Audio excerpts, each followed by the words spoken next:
네, 한 기자 외교안보 국제부 정다은 기자 나왔습니다. 오늘 정말 중요한 TV 토론이었거든요. 자, 누가 잘했습니까? 전략이 뭐였습니까, 일단? 네, 한마디로 해리스가 미끼를 놓았고 트럼프는 미끼를 물었다. 이렇게 표현할 수 있습니다. 우선 공격 시간만 봐도 해리스의 공격 발언 비율이 46%, 트럼프보다 훨씬 높았습니다. 우선 해리스는 전력적으로 도발했고 트럼프는 흥분하는 모습을 보였습니다. 직접 들어보시죠.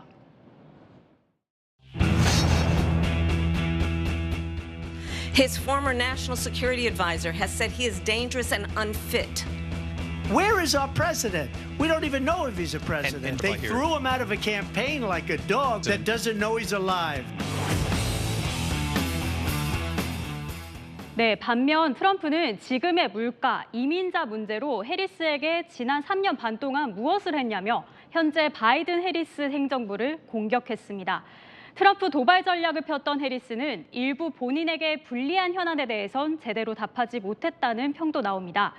사회자가 프래킹, 즉 셰일가스 시추 금지에 대한 입장 변경 이유를 묻자 애둘러 답하는 데 그쳤습니다.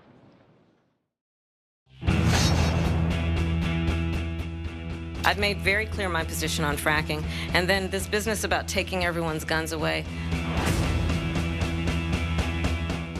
그럼 어쨌건 총평을 종합해보면 해리스의 도발 전략이 통한 거예요. 네, 해리스 측근들은 트럼프를 자극하려던 해리스의 전략이 통했다. 이렇게 평가한 것으로 전해집니다. 반면 트럼프 측근들은 토론을 앞두고 트럼프에게 해리스의 발언에 반응하지 말라. 이렇게 당부해온 것으로 알려졌는데요.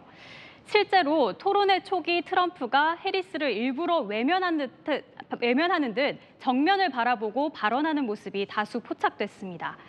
하지만 트럼프는 중간중간 평정심을 잃고 흥분하는 모습을 보였고 사회자로부터 발언을 제지당하기도 했습니다. 이런 점을 감안한다면 트럼프는 해리스의 전략에 말렸다고 볼 수 있습니다. 자, 어쨌건 해리스의 판정승이라는 평가가 많은 것 같아요. 그런데 결과적으로는 이번 토론이 실제로 표에 영향을 미치겠습니까? 제가 전문가들에게 물어보니 이번 토론회가 지지자들의 마음을 뒤바꿀 수는 없겠지만 각 후보가 대통령으로서의 자격이 있는지 입증하는 시간이었다는 해석이 나옵니다. 뉴욕타임스는 미국 인구의 약 24%인 최소 8천만 명의 시청자가 토론회를 봤을 것이라고 보도했는데요. 중도층 표심이 움직일 수도 있다는 분석도 나옵니다. 해리스는 토론회 이후 바로 2차 토론을 제안하면서 자신감을 보였고 반면 트럼프는 이미 승리했는데 또 할 필요가 있는가 생각해보겠다 이러면서 즉답을 피했습니다. 트럼프 측이 선호하는 보수 성향의 폭스뉴스는 2차 토론을 주최하겠다며 두 후보 측에 추가 토론을 제안한 것으로 알려졌습니다. 오늘 근데 전 세계 관심 중에 하나는 테일러 스위프트가 해리스를 공식 지지했어요. 다른 유명인들도 좀 이렇게 입장을 표명을 합니까? 네, 말씀하신 것처럼 현재 가장 인기가 있는 미국 팝스타 테일러 스위프트가 해리스에게 투표하겠다 이렇게 선언했습니다.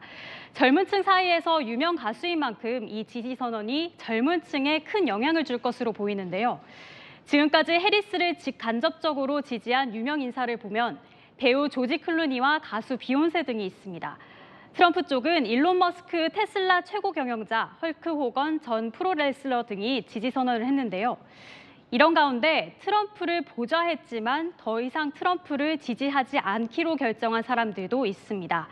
토론회 당일 해리스 캠프는 존 볼턴 전 국가안보보좌관 등 트럼프 1기 행정부의 전직 고위 관료들이 트럼프에 대해 비판하는 발언을 담은 광고를 방영하기도 했습니다. 대선이 2달 남은 상황에서 이번 토론이 어떤 영향을 미칠지 주목됩니다. 네, 잘 들었습니다. 한인 기자 정다은 기자였습니다.